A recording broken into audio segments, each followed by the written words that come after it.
Masak kuah bersantan selalu pecah, mesti rasa kecewakan.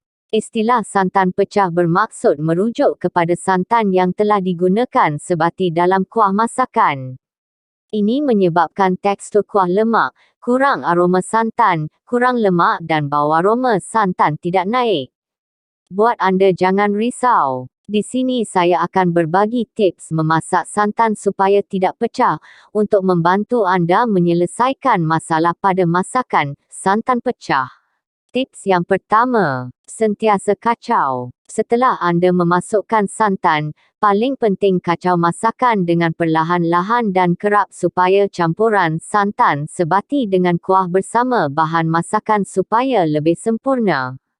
Anda jangan sesekali tinggalkan masakan atas dapur macam itu sahaja, kacau dengan perlahan dan kerap supaya minyak santan yang keluar tidak bergumpal.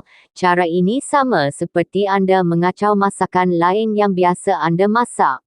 Tips yang kedua, api jangan terlalu besar. Jika anda hendak masakan itu elok, masak sempurna dan tidak terlalu masak, anda harus mengecilkan api. Gunakan api yang sederhana. Jika menggunakan api yang kuat, jadi lebih mudah untuk santan pecah minyak susah untuk sebati dengan masakan. Kalau boleh anda meletakkan santan pada saat terakhir memasak. Apabila masakan nampak hampir masak, bolehlah menuang santan, lalu kacau lagi sampai masakan mendidih. Tips ketiga, masuk santan cair barulah dimasukkan santan pekat.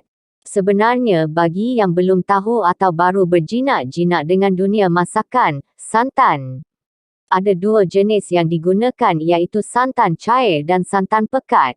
Bagi mengelakkan santan pecah minyak, anda masukkan terlebih dahulu santan cair dengan bahan-bahan yang hendak ditumis.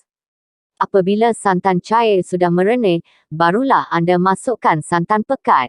Tips yang keempat, menggunakan santan segera. Kalau anda belum tahu sebenarnya santan segar lebih mudah pecah minyak berbanding santan segera, ini kerana santan segera mengandungi penstabil dan pengemulsi yang membantu mengekalkan tekstur santan itu yang membuatnya tidak mudah menggumpal dan pecah minyak. Kini santan segera sangat mudah didapati di pasaran serta bermacam jenama disediakan. Anda hanya perlu memilih jika anda tidak mempunyai alat ataupun kelapa segar. Tips yang kelima, menambah santan dengan tepung beras. Sebelum anda menuang santan, anda campurkan santan dengan sedikit tepung beras terlebih dahulu. Jangan risau walaupun anda mencampurkan tepung beras sebab ia tidak mengganggu rasa santan. Setelah itu kacaukan santan bersama bahan lain, masak perlahan-lahan di atas api kecil. Masak hingga mendidih dan santan tercampur sempurna. Tepung beras akan membantu tekstur kuah jadi lebih cantik tanpa ada masalah pecah minyak.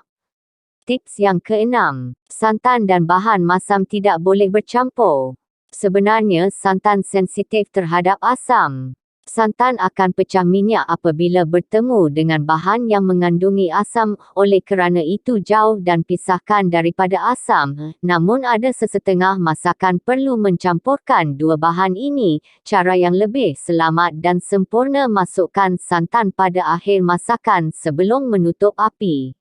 Semoga dengan tips-tips yang disediakan diharap tiada lagi masalah santan pecah minyak berlaku pada masakan kegemaran anda. Selamat mencuba.